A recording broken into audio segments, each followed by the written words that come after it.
Well, having some starter problems with Moose, so here we go. Got ourselves a new one. Seems like the Bendix isn't working on that one. The gears aren't jumping out properly. They keep slipping and not working properly. So went and got a new one. We're getting it installed. And this one, they actually use a bracket off this back bolt. First time I've actually had one that has a secondary bracket off of here. I'd show you, but it's really crammed in there. Unfortunately, it's easy to get to reach, but it's hard to get a camera in.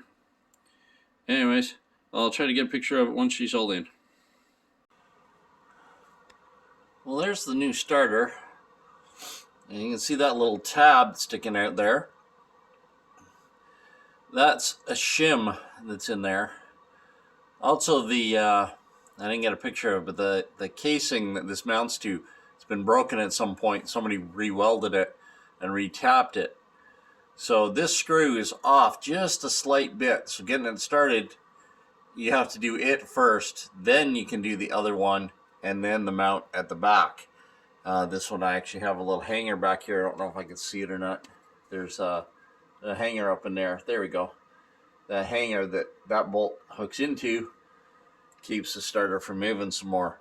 Anyways, been a bit of a chore. He's not wanted to go back in very well, but it's coming along. We're getting there. I'll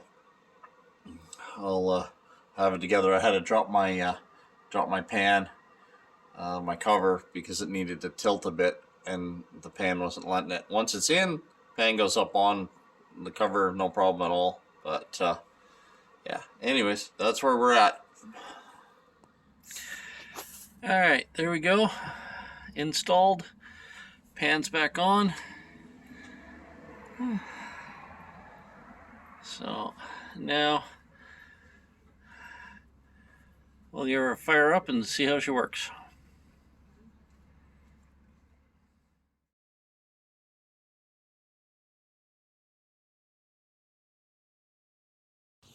Alternator's losing charge, so thinking of swapping it with a Ford one I happen to have in stock. Let's see how that goes. Well, the Ford alternator was a no-go because of this. The shaft is too short for the pulley that I'm running on the GM. I'm running on the V-belt, and there's no way I can get it to fit on here. Everything else lined up good. This would have been in the right place if this was longer. Also, it's not as thick as the one on the original, so the pulley just dropped right fully over it. So, had a breakdown. Went and got a new one for the GM. And there we go. Brand new one in. Nothing fancy. All the spacers, everything were the same. Just put the bolts back in. Nice part with this one, I didn't have to put the spacers in behind the pulley we had to do in the first one. So this one actually lined up better than the one that was in it. So everything's lined up, plugged everything back in. The alternator's working awesome. Our voltage is up. And it's handling charging the two batteries, no problems. Everything's good. So, got that problem fixed.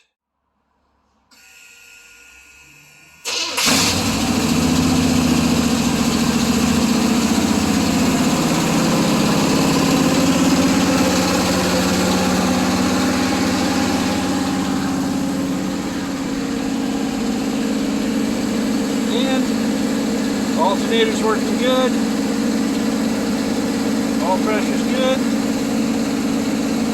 That one doesn't work. I'm gonna fix that. And as you heard, fired right up. She fired up with no problems at all. Nice and quick. Starter's working awesome.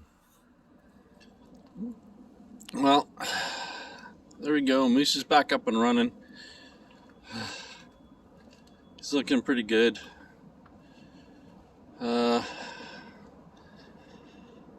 Electrically, everything's working good now.